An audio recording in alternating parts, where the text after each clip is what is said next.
Assalamualaikum warahmatullahi wabarakatuh. Pada tayangan video kali ini Bu Epi akan membahas materi di kelas 8, yaitu khususnya teks berita.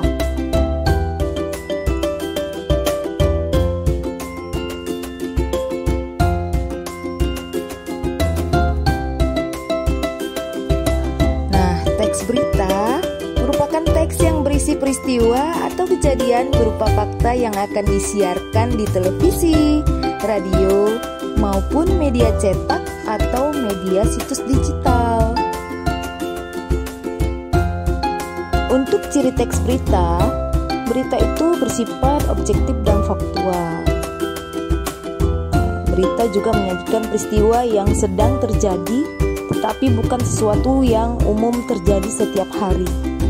Ya, aktual yaitu peristiwa yang diberitakan artinya masih segar atau baru terjadi, bukan berita masa lampau. Dan data yang disajikan juga sesuai dengan peristiwa asli, tidak ada rekayasa.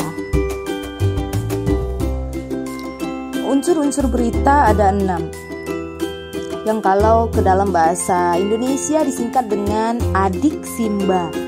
Kalau ke dalam bahasa Inggris disingkat menjadi 5W1H. Nah, adiksimba adalah A apa, di mana, K kapan, si siapa, M mengapa, ba bagaimana. Nah, dari masing-masing unsur tersebut, kalau diterjemahkan ke dalam bahasa Inggris menjadi what, where, when, who, why, how.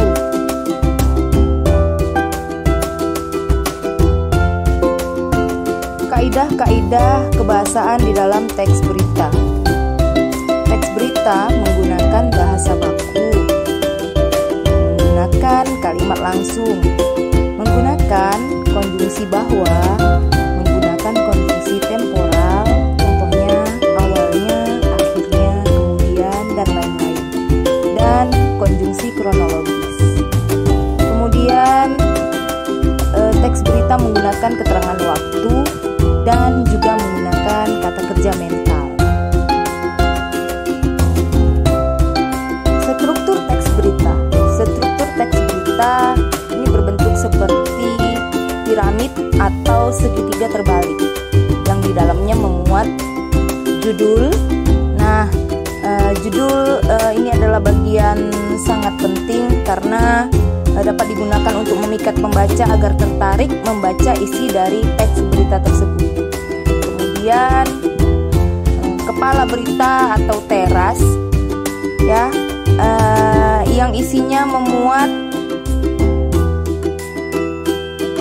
4 unsur dari adiksimba, yakni apa, di mana, kapan, dan siapa.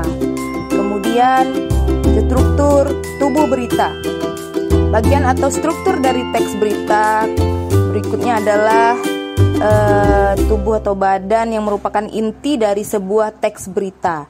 Pada bagian ini kamu dapat menjelaskan unsur 5W1H atau adiksimba pada sebuah teks berita yang meliputi pertanyaan-pertanyaan mengapa dan bagaimana. Kemudian adalah ekor berita.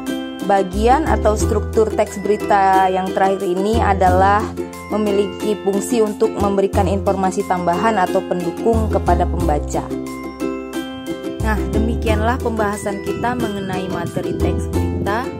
Semoga bermanfaat dan berguna. Terima kasih.